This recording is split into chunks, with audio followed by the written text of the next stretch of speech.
আপনি যদি দোয়ার মধ্যে বলেন ইয়া রহমান, সবাই বলেন ইয়া রহমান, ইয়া রহিম, ইয়া হাইয়্যু, ইয়া কাইয়্যুম, আল্লাহর চমৎকার নামগুলো ধরে ধরে যদি আল্লাহর কাছে ফরিয়াদ করেন, আল্লাহর নামগুলো ডাকেন, আপনার দোয়া মুহূর্তেই কবুল করবে কে?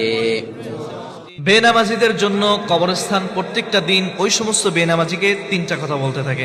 আমাদের সমাজের ভিতরে অনেক মানুষ রয়েছে, তাদের সামর্থ্য থাকা সত্ত্বেও, সুস্থ থাকা সত্ত্বেও তারা নামাজ আদায় করে না।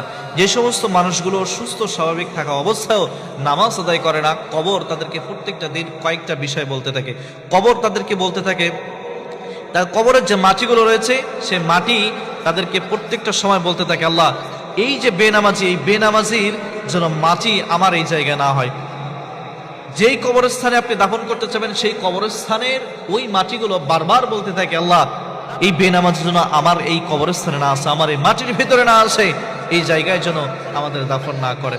এরপরে কবর মানুষকে প্রত্যেকটা দিন বলতে থাকে যে আমি কিন্তু অন্ধকার ঘর, আমার কাছে আসার আগে তোমরা বাতি নিয়ে আসো, আমি সাপ বিচ্ছুর ঘর, আমার কাছে আসার আগে তুমি এই জায়গায় যে সাপ বিচ্ছু থেকে বাঁচার উপায় নিয়ে আসো, আমি এই জায়গায় একেবারে অন্ধকারাচ্ছন্ন সাথীহীন ঘর, আমার কাছে আসার আগে তুমি সাথী নিয়ে আসো।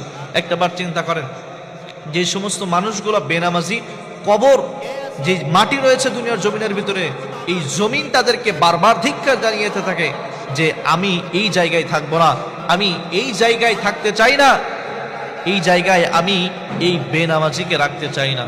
তাহলে আপনারা আজকে হরহামেশাই খেলার ছলে, মজার ছলে আপনারা নামাজটাকে ছেড়ে দিচ্ছেন।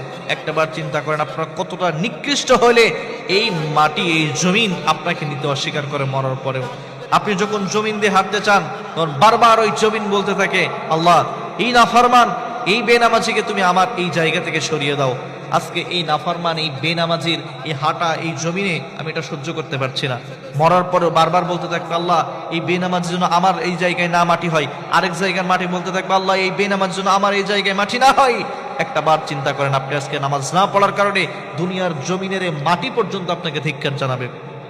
আপনি হরহামেশাই নামাজটাকে তুচ্ছ তাচ্ছিল্য করে আপনি উড়িয়ে দিচ্ছেন। তাহলে আজকে যদি এই জমিনের কথা বলার অধিকার থাকতো, আপনাকে প্রত্যেকটা সময় এই জমিন ধিক্কার জানাইতে থাকতো।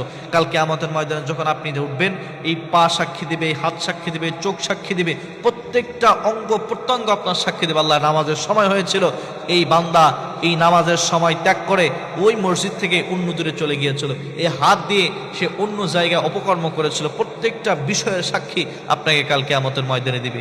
সুতরাং যারা এখনো নামাজ পড়েন না, আপনারা নামাজ আদায় করেন, নামাজ আদায় করেন, নামাজ আদায় করেন। কারণ নামাজ যদি আপনি না আদায় করেন, প্রত্যেকটা জীব জন্তু এই মাটি পর্যন্ত আপনাদেরকে অভিশাপ দিতে থাকে। সুতরাং আল্লাহ তাআলা আমাদের প্রত্যেককে 5 ওয়াক্ত নামাজি বানাক। আমিন।